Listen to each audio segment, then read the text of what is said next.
চলেছি।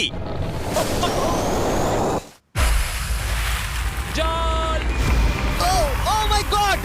তোমরা দেখতে পাচ্ছ কেনিয়ার একটা ছোট্ট গ্রামের লোকেরা জলের সরবরাহ পেল, তাও আবার মাত্র 1 সেকেন্ডের মধ্যে। একটা হয়ে গেছে, আরো 99টা ওয়েলস খনন করা বাকি আছে। তোমাদের এই ভিডিওটা দারুণ লাগবে। এই 100টা ওয়েল মিলিয়ে 500,000-এরও বেশি মানুষকে পরিশ্রুত পানীয় জল সরবরাহ করতে চলেছে। তারপর আমরা কেনিয়ার এই অংশে বেশ কিছু ওয়েল খনন করবার পরে আমরা কিছুটা দক্ষিণে নেইরির স্কুলগুলোতে গেলাম, আর অবশ্যই বলবো তারা আমাদের দেখে খুব খুশি হয়েছিল।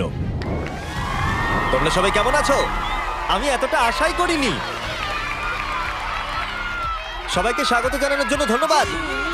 আমি বুঝতে পারছি না কি করে রিঅ্যাক্ট করব।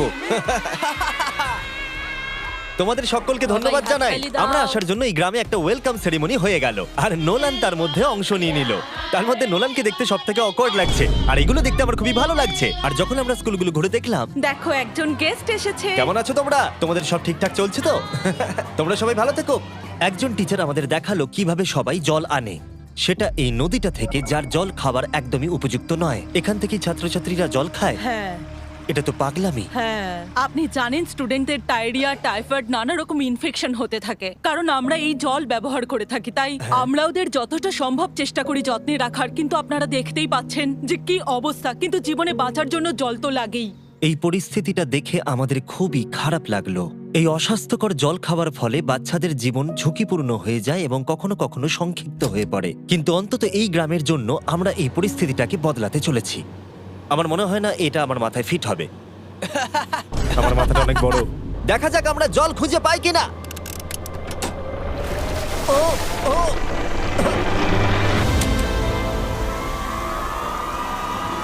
বৃষ্টি হচ্ছে, এটা তো দারুণ।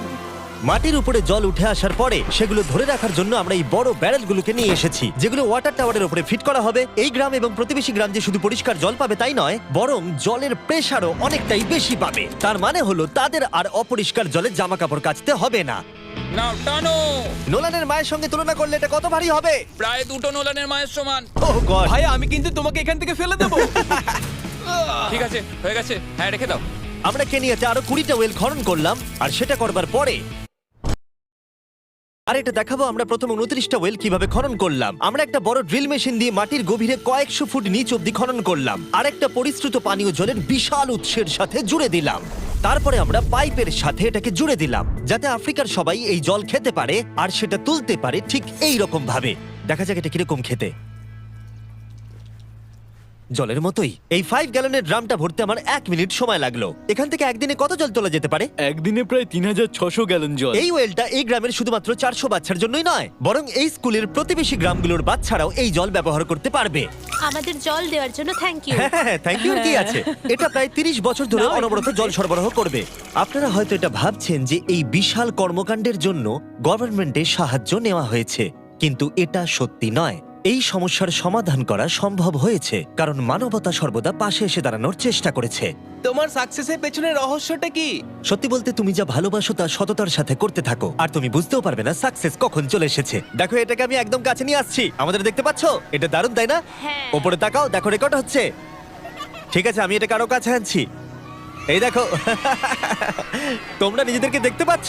আমরা এই গ্রামের জন্য ওয়েল খনন করতে সক্ষম হয়েছি, এবং এই গ্রামের জন্য, এবং আরো এরকম 12টা গ্রামের জন্য। আর যখন আমাদের ওয়েল খনন করা শেষ হলো, আমরা তো স্কুলগুলো কিছু ব্র্যান্ড নিউ কম্পিউটার দিয়ে সাহায্য করতে চললাম। আর খুশি তো? ওরা খুব খুশি হবে, খুব খুশি। পরিস্থিতি হচ্ছে দেখে ভাবছে। আমরা একটু সাজানো নতুন ফার্নিচার দিয়ে নতুন কিছু সেলফ রাখলাম, আর তার সাথে নতুন কিছু বই। সব স্টুডেন্টদের একটা করে সকার বল দিলাম। এটার জন্য ধন্যবাদ। Thank you, Mr. Beast. আর তাছাড়া প্রত্যেকটা ক্লাসে একটা করে হোয়াইট বোর্ড আর একটা করে প্রজেক্টর দিলাম। তোমাদের এই প্রজেক্টর ভালো লেগেছে? আচ্ছা।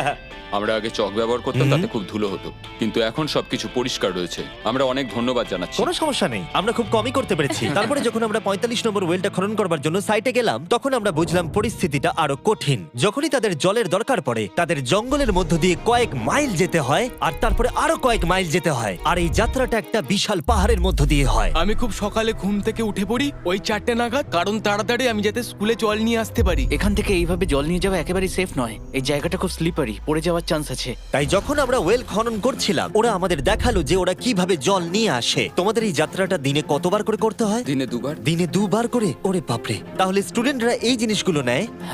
ও গড, 200 জন স্টুডেন্ট রোজ এটা করে। ভাবো এটা কতটা কঠিন। এটা খুবই কঠিন। ওরে বাপরে! বাপরে, এই রাস্তাটা তো খুবই খারাপ। বাপরে, এই পাহাড়ি রাস্তা যেন শেষই হচ্ছে না। এটা আমাদের রোজ করতে হয়। আমরা দেখে অবাক হচ্ছিলাম যে এই যাত্রাটা কতটা কঠিন, আর এই মানুষগুলোকে রোজ এইটা করতে হয় অল্প একটু জলের জন্য, যদিও এই জলটা পানের পক্ষে উপযুক্ত নয়। তোমরা সাধারণত এখান থেকে জল ভরো, হ্যাঁ। আর জল ভরার পরে এই জাগগুলোর ওয়েট হয় প্রায় 40 পাউন্ড, যেগুলো এই বাচ্চাগুলোর পক্ষে বয়ে নিয়ে যাওয়ার জন্য অনেকটাই বেশি। মহিলারা এইগুলো দুটো করে নিয়ে যায়। ও, তাহলে আমিও এটা চেষ্টা করে দেখব। আর যেই জাগগুলো ভর্তি হয়ে গেল, আমাদের আবার ফিরে আসার সময় হয়ে গেল। তাড়াতাড়ি করো, চলো। আরে এ তো দেখছি একটু ঘামেনি। না না, আমি করব। আর তারপরে কয়েক ঘন্টা কেটে গেল এই অস্বাস্থ্যকর জলগুলো নিয়ে আসতে, আর নতুন ওয়েলটা হলো তাদের স্কুল থেকে মাত্র 10 ফিট দূরত্বে। তাহলে এরা এখন এখানেই জল ভরতে পারবে। আমি খুবই ক্লান্ত। আর তারপরে আমরা পরের গ্রামে গেলাম, যেখানে আমরা 46তম ওয়েল খনন করব। কিন্তু সেখানে আমরা সমস্যার মুখে পড়লাম। আমরা দেখতে পেলাম এই গ্রামটা দুভাগে বিভক্ত এই বিশাল ভয়ঙ্কর নদীটা দ্বারা। এর জল এখন বেশি মনে হচ্ছে না, কিন্তু যখন বর্ষাকাল আসে তখন জল তীব্র গতিতে আসে আর এই ব্রিজটাকে ভাসিয়ে নিয়ে যায়। আর এই ব্রিজটা এত গুরুত্বপূর্ণ কারণ গ্রামের লোকজন এই দিকে বাস করে, আর হসপিটাল বা স্কুল হলো এই দিকে। তাই তাদের অনেকবার দিনের মধ্যে এই ব্রিজটাকে ক্রস করতে হয়। এই ব্রিজটা ভয়ঙ্কর হওয়া সত্ত্বেও এটাই তাদের একমাত্র এই অবলম্বন। নদীর যখন জল বেড়ে যায় তখন এখানকার মানুষ, শিক্ষার্থী এবং পশু পাখিকেও ভাসিয়ে নিয়ে যেতে পারে। এর আগে আমরা এই নদীটা পার করতে গিয়ে 3 জনকে হারিয়েছি। এই প্রাণ চলে যাওয়া অপূরণীয় ক্ষতি, এবং তা কখনোই মেনে নেওয়া যায় না। আমরা যেইটা শুনলাম, আমরা সিদ্ধান্ত নিলাম আমরা সাহায্য করব। সুতরাং যখন এখানে নতুন ব্রিজ তৈরির কাজ শুরু হলো, যেটা তাদের ওয়েলের কাছে নিয়ে যাবে, তখন আমরা 2000 মাইল পেরিয়ে চলে গেলাম কেনিয়া থেকে জিম্বাবুয়ের উদ্দেশ্যে। আমরা আফ্রিকাতে 1 সপ্তাহেরও বেশি রয়েছি, এবং আমাদের আরো ওয়েল খনন করতে হবে। তোমার গা দিয়ে গন্ধ বেরোচ্ছে। এটা অদ্ভুত, কিন্তু আজকে আমি স্নান করেছি। Wow! ঠিক আছে, আমাকে শেষ করতে দিলে আমি হাত দুটো নামিয়ে নেবো। তোমরা কি আমাকে বাকি ওয়েলগুলো খনন করতে সাহায্য করবে? ঠিক আছে। হ্যাঁ, আমাদের প্রথম কাজ ছিল একটা লোকাল হসপিটাল ঘুরে দেখা, যেটার ভীষণভাবে পরিষ্কার পানীয় জলের দরকার ছিল। ভেতরে ঢোকার পর আমরা বুঝতে পারলাম এই গ্রামগুলোর উপরে এই হসপিটালটার প্রভাব কতটা বেশি। এক বছরে এখানে কতগুলো সন্তানের জন্ম হয়? এক মাসে মোটামুটি 50টা বাচ্চা। মানে বছর জন্ম হয়। Wow!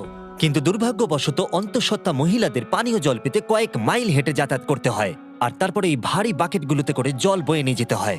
যাই হোক, ভালো খবর হলো এটা, আমরা একটা নতুন মডার্ন ওয়েল পাম্প কনস্ট্রাকশন করছি। ভালো করে, ওদিকটা। এখন যেটা প্রয়োজনীয় সেটা হলো এগুলোকে চালু করা। যাই হোক, নোলান, তুমি কি তৈরি? আমি তৈরি।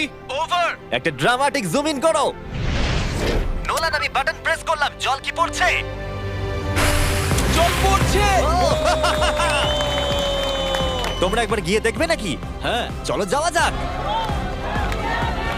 আমার ভালো লাগছে যে মানুষকে আর জলের জন্য বেশি দূর যেতে হচ্ছে না। এর থেকে ভালো জিনিস আর কিছু হতেই পারে না। এখানে নোলান খুবই ভালো ডান্স করতে পারে। ও তোমাদের সাথে নাচবে।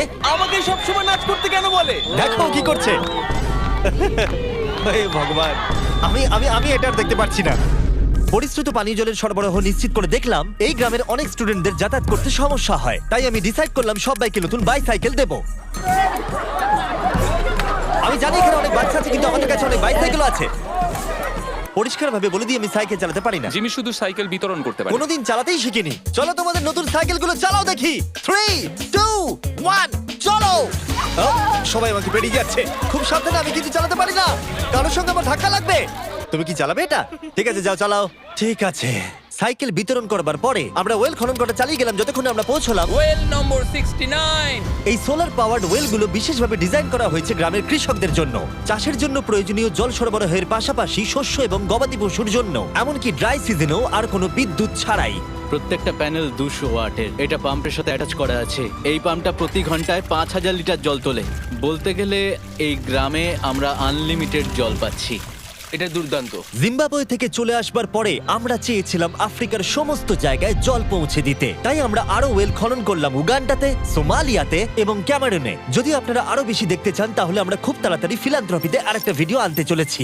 এই গ্রামগুলোতে সময় কাটিয়ে আমি পানীয় জলের উৎসের গুরুত্ব কতটা তা বুঝতে পেরেছি। কি করে এটা চাষে সাহায্য করে, ফসল ফলাতে, কিভাবে হসপিটালের জন্য পরিষ্কার পরিবেশ তৈরি করে, এবং সবথেকে গুরুত্বপূর্ণ হলো পরবর্তী প্রজন্মের শিশুদের জন্য একটা সুস্বাস্থ্যকর জীবন উপহার দেওয়া এবং তাদের ভবিষ্যৎ সুনিশ্চিত করা।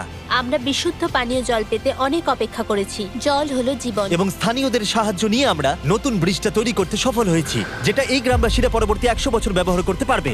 আমাদের জীবন এখন সুরক্ষিত। আমরা সব একসঙ্গে থাকতে পারবো। দুশ্চিন্তা দূর হয়ে গেছে। এই ভিডিওতে আমরা 100টা ওয়েল খনন করে অনেকের জীবন বদলে দিয়েছি, কিন্তু এটা যথেষ্ট নয়। তাই এই ভিডিও ছেড়ে যাওয়ার আগে আমি রিকোয়েস্ট করছি beastphilanthropy.org/wales এ যান, অথবা ডেসক্রিপশনের লিংকে গিয়ে সম্ভব হলে কিছু টাকা ডোনেট করুন। আমরা এই ভিডিও থেকে 1 টাকাও প্রফিট করছি না। আমরা এখান থেকে পাওয়া টাকার পুরো পুরোটাই কাজে লাগিয়ে দেবো ওয়েল খনন করতে, যেটা তোমরা ভিডিওতে দেখলে পৃথিবীর চারিদিকে। আমি জানি এটা শুনতে খুবই অদ্ভুত যে একটা ইউটিউবার এই সবগুলো করছে, কিন্তু কাউকে তো এটা করতেই হবে। কিন্তু জানি না এটা কারা করবে, তাই আমরা করছি। আমরা যতটুকু করতে পেরেছি তাতে অনেকের জীবন বদলে যাবে বলে আশা করছি। আর ফাইনালি 100তম ওয়েল। ও মাই গড, আমাকে ক্ষমা করে দাও।